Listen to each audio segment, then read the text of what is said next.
Hello friends, welcome to my channel. आज हम लोग ब्रेन स्टेम रिफ्लेक्सेस डिस्कस करेंगे। एक छोटा सा टॉपिक है एंड उसके बाद हम देखेंगे एएमसीआरई का पैटर्न क्या होगा, कितने क्वेश्चंस होंगे, किस टाइप के होंगे और स्कोर्स, क्वालिफाइंग स्कोर्स क्या रहेगा अलग अलग कैटेगरीज के लिए। और ये छोटा सा टॉपिक कवर करेंगे ब्रेन स्टेम रिफ्लेक्सेस।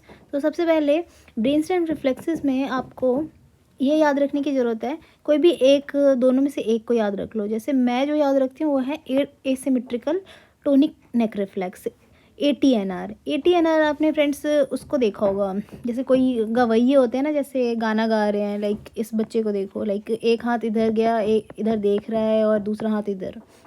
राजस्थान के जो थोड़े वो होते हैं ना, गायक हो गए, वो कुछ इस तरह से राग गा रहे होते हैं, जिसमें ये वाला हाथ का फ्लेक्शन हो रहा है, इस वाले हाथ का एक्सटेंशन हो रहा है।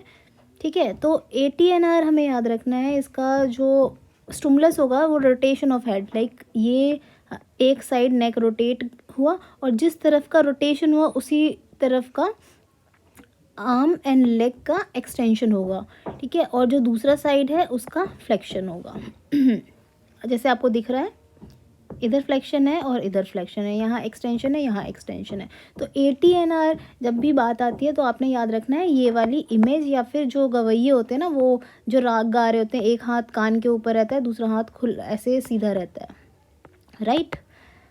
तो आपने ये याद रख लेना है, ये ऐसा। ये हो गया हमारा ATNR। अब हम जब सिमेट्रिकल टोनिक नेक रिफ्लेक्स पाएंगे, और ATNR में हमें ये एसिमेट्रिकल है, इसलिए एक हाथ पे फ्लेक्शन हो रहा है, एक हाथ पे एक्सटेंशन हो रहा है, एक लेग पे फ्लेक्शन हो रहा है, एक लेग पे एक्सटेंशन हो रहा है, राइट। तो इसलिए हम इसे एसिमेट्रिकल टोनिक नेक रिफ्लेक्स बोलेंगे। याद रखने का ये थोड़ा ईजी तरीका। And symmetrical tonic neck reflex में इस बच्चे की ये पोजीशन आपने याद रखनी है। सिमेट्रिकल है तो मतलब दोनों हाथों पे साथ में फ्लेक्शन या एक्सटेंशन होगा, दोनों लेग्स पे फ्लेक्शन एक्सटेंशन साथ में होगा, इसलिए हम इसको सिमेट्रिकल टोनिक नेक रिफ्लेक्स कहते हैं। इसमें आप देख रहे हो नेक पे एक्सटेंशन होगी, तो क्या होगी, जो अपर लिम्ब है, अपर एक्सट्रीमिटी, उसका भी एक्सटेंशन होगा और लोअर लिम्ब पे फ्लेक्शन होगा। ये वाला इमेज याद रख लेना है इसमें, और इसमें ये वाला इमेज याद रख लेना है एसिमेट्रिकल टोनिक नेक रिफ्लेक्स में। अगर हम ऑनसेट की बात करें तो जो हमारा ATNR है वो 0 to 2 मंथ्स में आ जाता है और 4 to 6 मंथ में वो इंटीग्रेट हो जाता है। ये हमारा 4 to 6 मंथ्स में सिमेट्रिकल टोनिक नेक रिफ्लेक्स ऑनसेट इसका है 4 to 6 मंथ्स, और इंटीग्रेशन है 8 to 12 मंथ्स में। इंटीग्रेशन मीन्स 8 to 12 मंथ्स में ये वाला रिफ्लेक्स चला जाएगा। अब हम बात करते हैं बाकी जो मैंने यहाँ पे शॉर्ट में लिखा है वो आप भी अपने नोटबुक में नोट डाउन कर सकते हैं। इसमें ATNR में अब उस इमेज को याद रखने की कोशिश करनी है। Rotation of head to the left, मान लो मैंने नेक को लेफ़्ट रोटेट किया, तो हमारा जो एक्सटेंशन होगा वो लेफ़्ट आर्म का ही होगा एंड लेग का होगा, और दूसरी साइड हमारा फ्लेक्शन होगा। जैसे ये देखिए, like this।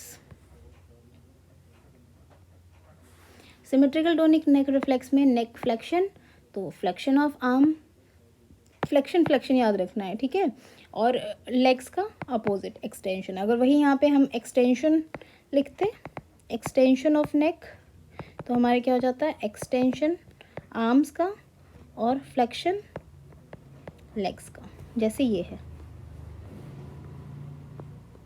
ये वाला एक्सटेंशन है नेक पे, फोर आर्म, ये अपर लिम्ब पे भी क्या होगा, एक्सटेंशन होगा, और अपोजिट फ्लेक्शन हमारा हो जाएगा लोअर लिम्ब पे। अब हम टोनिक लेबिरिंथाइन रिफ्लेक्स पे आएंगे। इसमें हमें ये याद रखना है कि प्रोन पोजीशन जो होती है वो फैसिलिटेट करती है फ्लेक्शन को, और सुपाइन पोजीशन एक्सटेंशन को। अगर पेशेंट सीधा लेटा है, ठीक है, क्या बन गया, हाँ, पेशेंट अगर सीधा है, सुपाइन में है, तो पीछे की मसल मान लो वर्क कर रही हैं, तो वो हमारा एक्सटेंशन, पीछे की मसल मतलब बैक मसल्स स्टिमुलेट हो रही है, जिसकी वजह से हम कह सकते हैं सुपाइन में एक्सटेंशन का फैसिलिटेशन हो रहा है और प्रोन में उल्टे लेटने में हमारा फ्लेक्शन का फैसिलिटेशन हो रहा है। टोनिक थंब रिफ्लेक्स, ये भी हमारा एक ब्रेन स्टेम रिफ्लेक्स है जिसमें जो अफेक्टेड एक्सट्रीमिटी है, जब हम उसको एलिवेट करते हैं एक हॉरिजॉन्टल लेवल से ऊपर की तरफ, उस टाइम जब हम फोरआर्म सुपिनेशन करते हैं तो उसके साथ साथ क्या होगा, थंब का एक्सटेंशन होगा। फोरआर्म सुपिनेशन के साथ थंब का एक्सटेंशन साथ साथ ये होता है। ये वाला रिफ्लेक्स जो होता है इसे हम टोनिक थंब रिफ्लेक्स बोलते हैं कि अपने आप थंब का एक्सटेंशन हो रहा है with supination of forearm, right.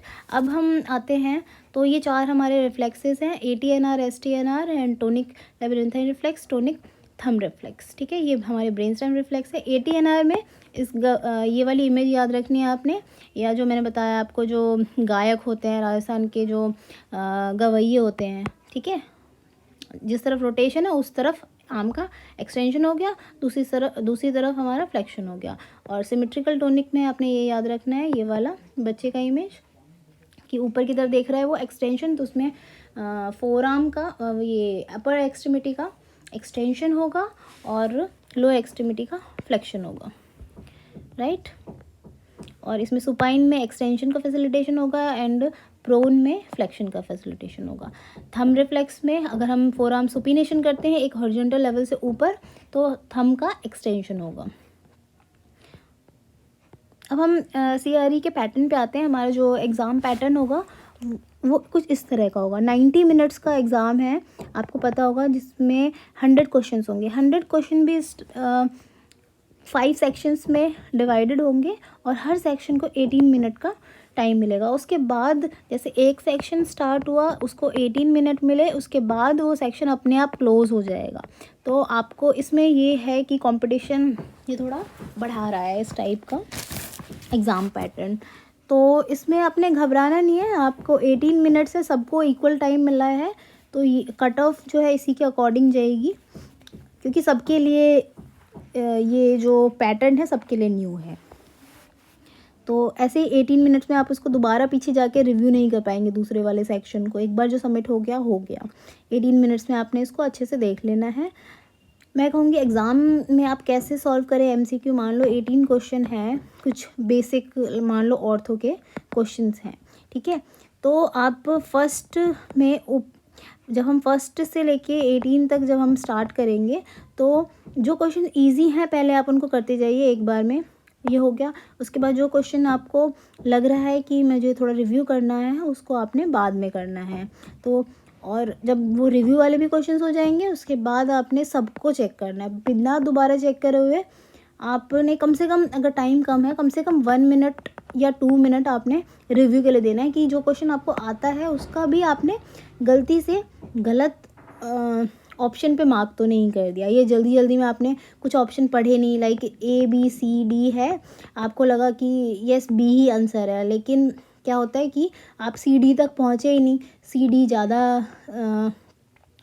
Appropriate answer हो सकते हैं उसमें नीचे। एग्ज़ामिनर ऐसे ही करता है कि आपको सबसे ऊपर दे देगा जो आपको गलत होगा ऑप्शन, बट लगेगा आपको कि हाँ ये सही है, ठीक है। बट मैं कहूँगी नीचे वाले ऑप्शन को ज़रूर देखें कोई भी ऑप्शन को टिक करने से पहले, बेशक आप 100% श्योर हो उस क्वेश्चन के लिए, ठीक है।